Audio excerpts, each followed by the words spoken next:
আসসালামু আলাইকুম। কোরআন শিক্ষার পঞ্চম ক্লাসে আপনাকে অভিনন্দন। আমরা ইতিপূর্বে জবর, জের পেশ, তানভিন এবং সাকিন পড়েছি। আজকের ক্লাসে আমরা পড়ব হচ্ছে মুরাক্কাব। মুরাক্কাব জিনিসটা কি এবং এটার প্রয়োজনীয়তা কি, এটা আমরা পড়তে পড়তে বুঝে ফেলবো ইনশাআল্লাহ। তো চলুন শুরু করা যাক। মুরাক্কাব,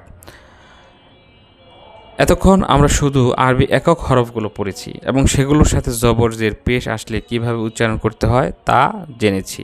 এখন আমরা শিখব কিভাবে একক হরফগুলো মিলে একটি শব্দ তৈরি হয়। অর্থাৎ দেখুন, ইতিপূর্বে আমরা কিন্তু যা পড়েছি সেখানে আমরা শিখেছিলাম যে একটা হরফের মধ্যে, অর্থাৎ একটা বর্ণের মধ্যে জবর, জের, পেশ আসলে কি হয় না হয়, তার উচ্চারণ কীভাবে হবে ইত্যাদি আমরা শিখেছিলাম। হ্যাঁ, এবার আমরা শিখব এই বর্ণগুলো একটা আরেকটার সাথে মিলে মিলে যে শব্দ তৈরি হবে সেই শব্দটা কিভাবে তৈরি হয়, শব্দটা কিভাবে উচ্চারণ করতে হয় এবং সেটা পড়ার সময় দেখতে কেমন লাগে, সেই বিষয়গুলো আমরা ইনশাল্লাহ এই ক্লাসে ক্লিয়ার হয়ে যাব।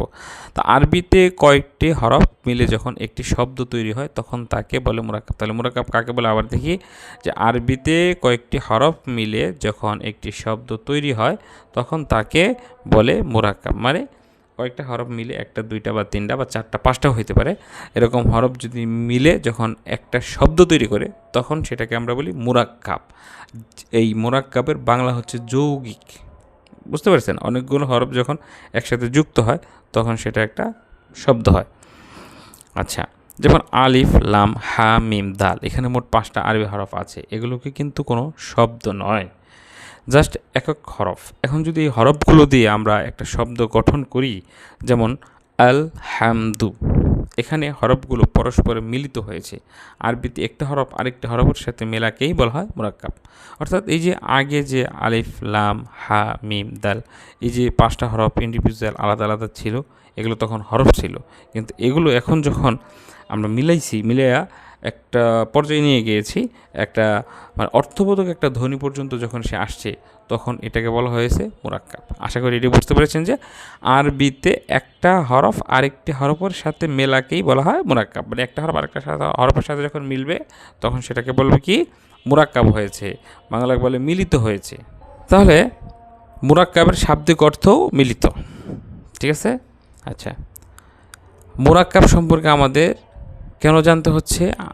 আচ্ছা, কারণ আরবি একক হরফগুলো যখন একটি আরেকটির সাথে মিলিত হয় তখন তাদের সচরাচর রূপ পরিবর্তন হয়ে যায়।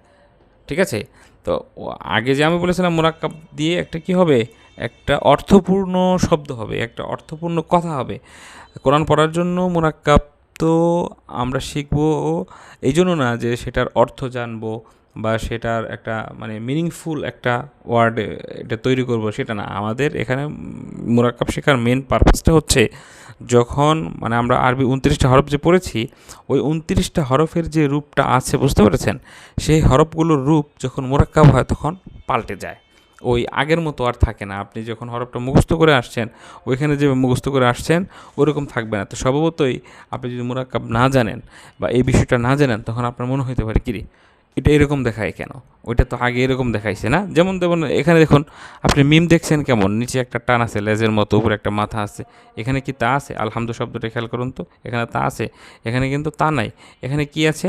এখানে শুধু আছে হচ্ছে একটা গোল, একটা নিচের দিকে একটা মাথা নামন একটা গোল চিহ্ন, বাস, এটা কিন্তু মিম। ওখানে দেখুন দালটা কিভাবে আছে, একটা বাঁকা, একটা মানে একটা দাগ, একটা বাঁকা করে দেওয়া হয়েছে, কোমরটা ভেঙে দেওয়া হয়েছে, কিন্তু এখানে কি তাই আছে? এখানে ভিন্ন আছে।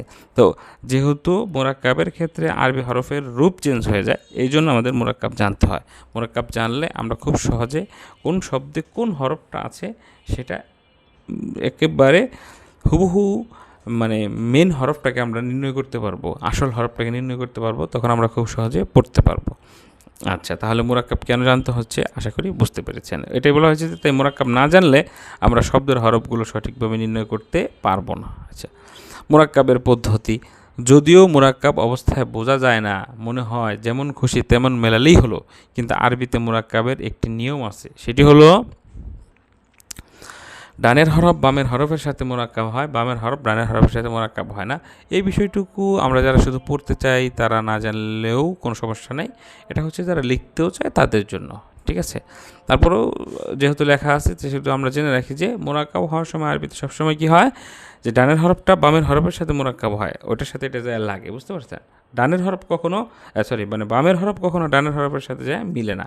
এই বিষয়টা আমরা যখন লিখিত দেখব তখন আমাদের ক্লিয়ার হবে। চলুন আরেকটু সামনে বাড়ি। বিশেষ দ্রষ্টব্য আছে একটা, যে আরবি হরফগুলো যখন মোরাক্কাব হয় তখন হরফের শুধু ডানের অংশটুকু থাকে। হ্যাঁ, এই বিষয়টা কিন্তু আপনার জেনে রাখলে অনেক উপকার হবে। আরবি হরফগুলো যখন মোরাক্কাব হয় তখন হরফের শুধু ডানের অংশটুকু থাকে, অর্থাৎ পুরো হরফ কিন্তু থাকবে না। তখন হরফের একটা অংশ কেটে যাবে, একটা অংশ বাকি থাকবে, ওই অংশটা দিয়ে আপনি নির্ণয় করতে হবে যে এটা কোন হরফ, ঠিক আছে। যেমন ধরেন এই যেখানে বিল্লা শব্দটা ভেঙে গেছে, কিন্তু বা দেখেন কেমন, আর বিল্লার মধ্যে বাটা দেখেন কেমন, শুধু কিন্তু ডানের যে মাথাটা আছে সেই মাথাটা আছে, মানে এই যে ডান সাইডে যে উত্থিত মাথাটা আছে এটা আছে, এবং নোক্তাটা ওইদিকে সরে গেছে, বুঝতে পারছেন। তাহলে এখানে আপনি কি যদি ওই আগের বা খুঁজেন তাহলে কি পাবেন? কখনোই সে আগের বা পাবেন না, কারণ সেখানে আগের বা তো নাই। তাহলে এই জন্য আমাদের মোরাক্কাবটা জানতে হচ্ছে যে মোরাক্কাব আরবি হরফগুলো যখন মোরাক্কাব হয় তখন হরফের শুধু ডানের অংশটুকু থাকে আর বাকি অংশ বিলীন হয়ে যায়। এখানে বা হরফটি মোরাক্কাব হওয়ার কারণে তার শুধু ডান অংশ রয়েছে। নিচে আরও কিছু মোরাক্কাবের উদাহরণ দেওয়া হলো, যেমন ধরেন সিন, এটা যখন সায়াকুলু এই শব্দের সাথে যুক্ত হয়েছে, আগের জিনিসটাকে আছে দেখেন, সিনের একটা পেট ছিল, এখানে আমরা এটা পেট হিসেবে ধরতে পারি, মানে ওই যে 3টা দাঁতের পরে একটা পেট ছিল, এখানে কি সেই পেটটা আছে? পেটটা কিন্তু নাই। সদ দেখেন, এখানে একটা পেট ছিল, আছে? সিরাত শব্দের মধ্যে নাই। জিম দেখুন, জিমটা কেমন, এটা নিচের দিকে একটা লেজ বাঁকানোর মতো ছিল, কিন্তু জিবালা শব্দের ভিতরে যখন জিমটা প্রয়োগ হয়েছে তখন কি বিষয়টা সেমন আছে? তেমন নাই, চেঞ্জ হয়ে গেছে। এই জন্য মোরাক্কাব জিনিসটা আমাদেরকে জানতে হবে, ঠিক আছে। আচ্ছা, তো আশা করি মোরাক্কাবের বিষয়টি বুঝতে পেরেছেন। তবে আরবিতে সব হরফই মোরাক্কাব হয় না। চলুন জেনে নেই আরবিতে কোন হরফগুলো মোরাক্কাব হয় না আর কোন হরফগুলো মোরাক্কাব হয়। আরবিতে যেই হরফগুলো মোরাক্কাব হয় না, মোরাক্কাব মানে ইতিমধ্যে আমরা জেনেছি, তাই মনে রাখতে হবে মোরাক্কাব হয় না মানে এই হরফগুলো তার পরের হরফের সাথে মোরাক্কাব হবে না, কিন্তু আগের হরফ তার সাথে মিলিত হতে পারে। বুঝতে পারছেন? আমরা কি বললাম যে মোরাক্কাব হয় না মানে কি, এই হরফগুলো তার পরের হরফের সাথে যুক্ত হবে না, যেহেতু, বুঝতে পারছেন। কিন্তু এই হরফগুলো কিন্তু তার আগের হরফের সাথে মিলতে পারে, কিন্তু সেটা আমরা নিচে গেলে দেখতে পারবো। আরবিতে মোট হরফ মোরাক্কাব হয় 6টি হরফ মোরাক্কাব হবে না, নিচে উদাহরণ সহ দেখানো হলো। দেখেন বাকে, এই যে হরফ কি কি, যে 6টা হয় না মোরাক্কাব: আলিফ, ওয়াও, দাল, দাল, র, জা। আলিফ, ওয়াও, দাল, দাল, র, জা, এই 6টা হরফ কখনো মোরাক্কাব হবে না। ডান থেকে মোরাক্কাব, যখন দেখেন, এই যে দেখেন ডান থেকে মোরাক্কাব মানে কি, যে এই হরফগুলো তার আগে যে মানে হরফটা আছে তার সাথে কিন্তু মিলিত হইতে পারে। যেমন ধরেন আলিফের আগে যদি এটা থাকতো তাহলে মিলিত হয়, ওয়ার আগে ধরেন একটা হরফ লিখছি তাহলে তার সাথে মিলিত হয়েছে, কিন্তু পরের হরফ দেখেন বামে মোরাক্কাব হয় নাই, অর্থাৎ বামে এটা কখনো মোরাক্কাব হবে না। যেমন দেখেন ফা আ খ দা, ফা আ, তারপরে খর সাথে কিন্তু সে মিলে নাই, কিন্তু সে কিন্তু ফা এর সাথে ঠিকই মিলছে। এইটাই আমরা জানছি যে মোরাক্কাব মানে কি, এমন নয় যে সেটা কোনো হরফের সাথে কখনোই মিলবে না, এমন না, বরং সেটা তার আগের যে হরফ আছে তার সাথে মিলতে পারে অবশ্যই, কিন্তু তার পরের সাথে মিলবে না, এবং তার পরের যে হরফটা আছে সেটাও কখনো তার সাথে মিলবে না। আশা করি এটা বুঝতে পেরেছেন। এখানে আমরা আমাদের এই শিটে, আমাদের বইয়ে বিভিন্ন উদাহরণ এনেছি। এটা আপনি এই উদাহরণগুলো আপনারা এই যে এই নুরানি কায়দার মধ্যে পেয়ে যাবেন। দেখেন এই কায়দার মধ্যে যদি আপনি আসেন, দেখেন এই যে কীভাবে একটা আরেকটার সাথে মিলিত হয়েছে, একটা হরফ আরেকটা হরফের সাথে কীভাবে মিলিত হয়েছে এ বিষয়ে আপনি এখান থেকে প্র্যাকটিস করবেন। আচ্ছা, যাই হোক, ধন্যবাদ। আজকে আমরা ক্লাসে মোরাক্কাব দেখলাম, আশা করি বুঝতে পেরেছেন। ইনশাআল্লাহ আমরা নেক্সট ক্লাসে তাজদিদ কাকে বলে সেটা শিখব, আর এই তাজদিদ শেখার মাধ্যমে আমরা আমাদের বেসিক যে লেভেলটা আছে কোরআন শেখার, এটা শেষ করব। বেসিক লেভেল শেষ করা মানে হচ্ছে যে এই বিষয়গুলো যদি আপনি জানতে পারেন তাহলে কিন্তু আপনি মানে মূল কোরআনটা না পড়তে পারলেও আরবির যে ছোটো ছোটো শব্দ আছে, যে ছোটো ছোটো বাক্য আছে, সেগুলো আপনি পড়তে পারা উচিত। এতটুকু পর্যায়ে আপনার যাওয়া উচিত। তো এতটুকু যে পারবে সে অবশ্যই পারবে, মানে পড়তে পারবে এই বেসিক শব্দগুলো। তো আশা করি এখান থেকে আপনারা উপকৃত হবেন। আসসালামু আলাইকুম রহমতুল্লাহ।